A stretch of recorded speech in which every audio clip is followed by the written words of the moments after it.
Welcome to the second Medical Monday for Heart Month, February 2023.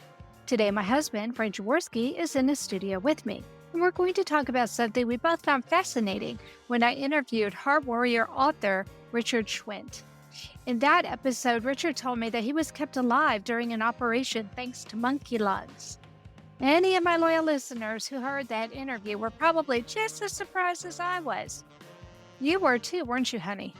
I certainly was. I know a little bit about the history of heart surgery.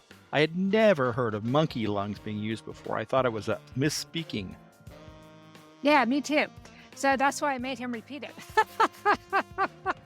Of course, being the CHD geeks we are, we had to look it up. And I found a fascinating article entitled Dr. Mustard's Macabre Monkey Machine by Gary Grist and Kelly Hedlund in the December 30th, 2021 edition of Perfusion Theory. And Frank and I figured we would just talk about what we learned in this Medical Monday episode. So first of all, Frank, you're a nurse, and like me, you're a bit of a CHD geek. What did you think when I told you Richard said he was kept alive with monkey lungs? Well, Anna, as a nurse anesthetist, I've worked many heart surgeries and I've seen them use the bypass machines, and I've never even heard of any kind of organic components like that.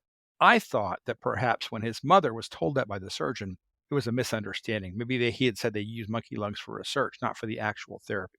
So I was quite Right. surprised.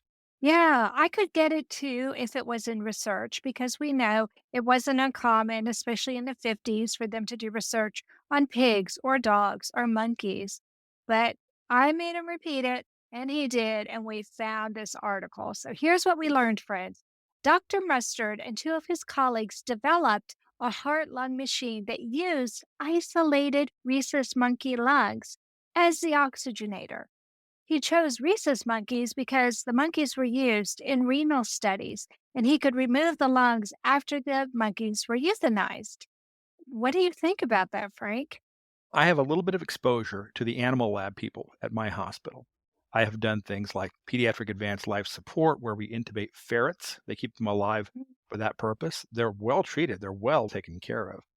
But the idea that you would use these parts after the animals were euthanized, it makes sense for efficiency, but I just can't imagine bringing a box full of monkey lungs up to the OR.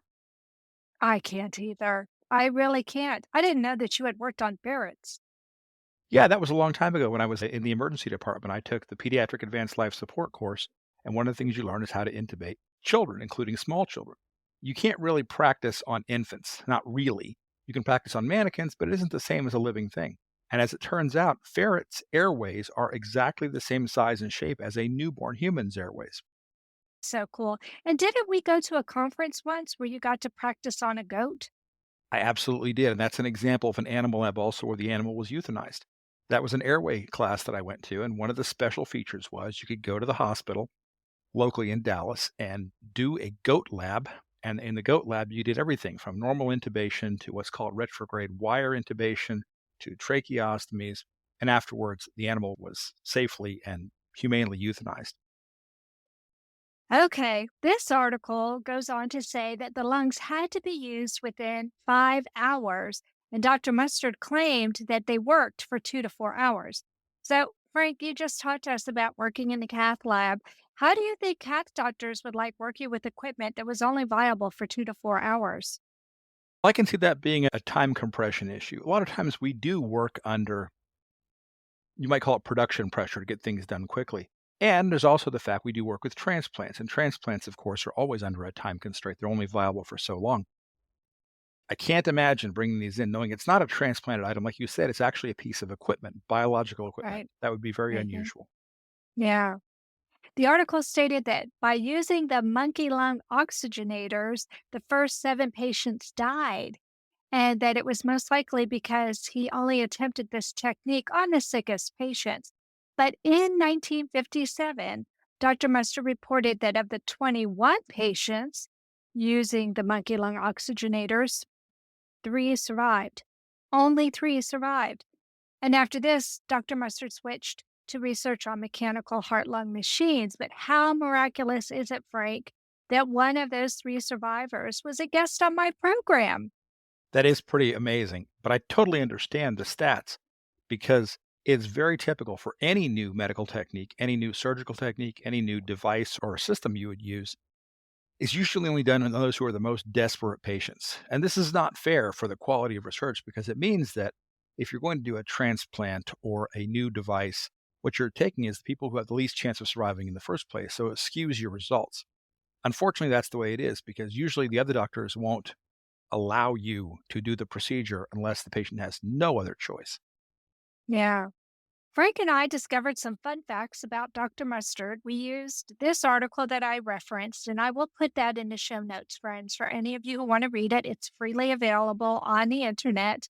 But here are some of the fun facts. Frank and I will take turns sharing some fun facts with you. Dr. William Thornton Mustard was the youngest physician and surgeon in Canada in 1937 at the age of 22. I recall reading that too. Apparently, he was brilliant. He was very young, advanced for his age. I also noted that he served in the Royal Canadian Army during World War II, as many surgeons of his generation did. And he was commissioned as a first lieutenant, then rose to the rank of major, which I think is a huge missed opportunity because if he'd been promoted one more time, he would have been Colonel Mustard, like Colonel Mustard with the lead pipe in the library. Yes, he would have. Okay, on a more serious note, Dr. Mustard pioneered vascular, orthopedic, and cardiac surgery. Yes, and you've probably heard his name before if you're in the CHD community because the mustard procedure, which is used for transposition of the great vessels, great arteries. But there's also a different mustard procedure he devised for orthopedics, which was designed to treat patients who had polio, and it allowed them to walk with less of a limp or no limp at all. So he was a pioneer in many areas. In medical school, according to this article, he was an athlete and an actor. He wasn't just a hard studier, but he liked to have fun too. Yeah, in fact, he was such a showman that he would start food fights at parties, or he would jump into a fountain wearing a tuxedo. I like that. It also said that later on, when he was a teacher at the medical school, he would sometimes lecture his students while standing on his head, which I'm certain got their attention. I even read that sometimes he would swallow live goldfish at parties just to entertain people. I can't even imagine doing that. Anything for fun. I think that was more of a thing back then anyway. He wasn't the only one doing it. And I see that you left me with the last one because I don't think you would read this one out loud. There was a colleague, because he was such a renowned surgeon, that one of his colleagues said jokingly that he was so good he could sew two farts together. That's a good line, and it's what I'm going to have to use at work at one point. Friends, I hoped you enjoyed learning about monkey lungs as much as Frank and I enjoyed researching them. I thought this was a fascinating peek into just a tiny corner of congenital heart defect history. Excellent. Thank you for letting me share this with you, Anna. It's been a lot of fun and educational. It was a lot of fun. Thanks for joining me, Frank, and thank you for joining me, friends. This is the second Medical Monday episode. Tomorrow we'll have our regular Heart to Heart with Anna episode. Don't forget, every day this month, we are featuring a different program to help raise awareness of congenital heart conditions. But let me tell you something new that just started.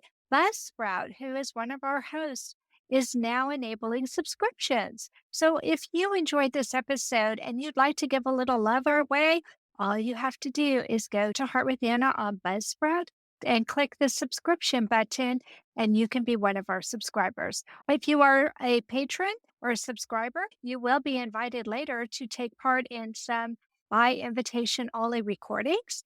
And we're going to have a number of really fun episodes to do. So why don't you throw a little love our way and go ahead and become a subscriber. That's it for this episode, Medical Monday in Heart Month, February 2023. Have a great day.